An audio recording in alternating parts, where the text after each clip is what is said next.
So, I just came back after watching the sequel to the Joker movie, Joker Folie, and I have to say, this movie is a beautiful mess.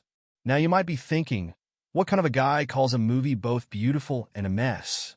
What do I even mean?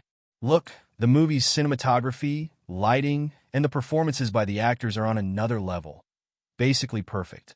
You won't feel any issues in these areas. You'll feel like you're watching a proper art cinema where every shot is epic. This makes the movie visually stunning and appealing to the eyes. But on the other hand, the plot and pacing of the movie are messy. That's why I call it a beautiful mess. The movie starts exactly where the last one ended. Joker has been caught, he's on trial, and he's in Arkham. This movie delves deeper into his story, but more importantly, it explores his psychology. The entire focus of the movie is on what's going on in Joker's mind, and that's the main theme. In Arkham, there's also a love story developing between Joker and Harley Quinn, which you've probably seen in the trailer. But for what happens next, you'll have to watch the movie.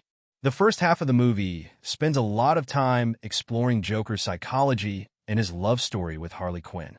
The second half is mostly a courtroom drama. But here's the thing, the first half feels very slow and stretched.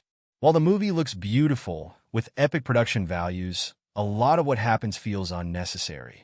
The movie tries to stretch out things we already saw in the first Joker film, like Joker's psychology, which we already understood well.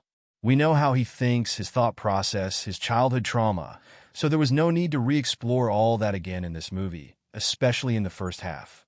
The second half, which is the courtroom drama, feels repetitive. It focuses on the same events from the first movie, like the crimes Joker committed, and there's not much attempt to make this courtroom drama more interesting or add any extra elements. Now, there's no doubt that Joaquin Phoenix's performance is going to be next level. There's no question about that. And in this movie, Harley Quinn's character has been introduced, played by Lady Gaga, and she's also given an excellent performance. But even her character doesn't stand out in a way that you'll remember it after the movie.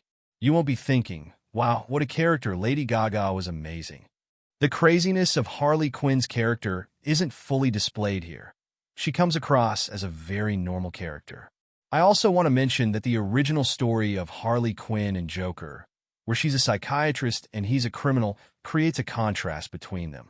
But here, both characters share the same trauma and delusions, which makes their relationship feel less distinct. As for the ending, if the first movie left Joker's character at a peak, this second movie is a letdown. The first movie showed Arthur's journey to becoming Joker, but this one brings him back to being Arthur again.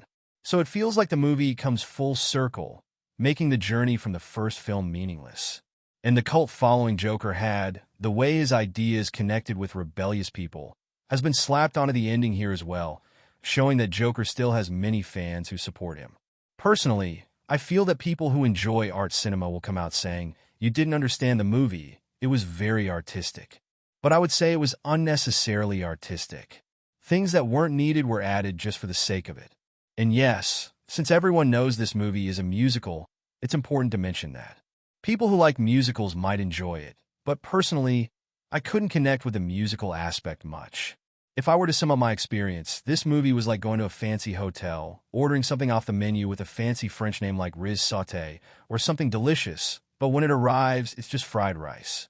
They've just added a French name to make it look fancy. So yes, Joker Folie Deux is exactly that, an unnecessary stretch of the first Joker movie. If you've watched Joker Folie Deux, let me know your experience in the comments. I'll see you again with another review or video.